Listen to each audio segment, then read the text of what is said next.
I've learned over the years because there's so many different things that I grew up with. I grew up as a Black male, like I was conditioned to be male. I grew up as that, and then I eventually like transitioned to identifying as non-binary.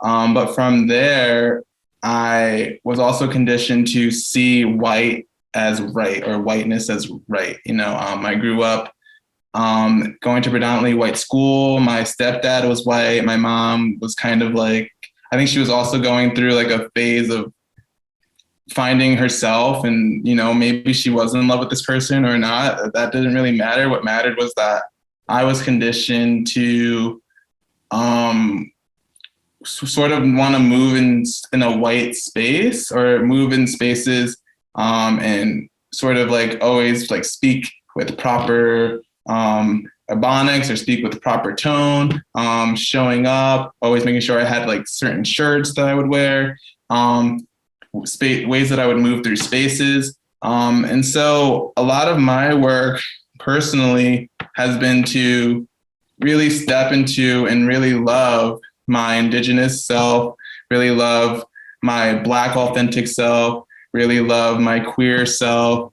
And so in that, the things that I do to stay on my path really are, just continuing to meet up with people, continuing to have conversations about who I am, about who other people are, listening to other trans people about what their experience is, so that when I step on my mat personally, or when I step into, because this is how I get to I think that we all have our own form of samadhi, or what you're speaking of, getting to that heaven. For me, it's connecting back to my roots, it's connecting with my queerness.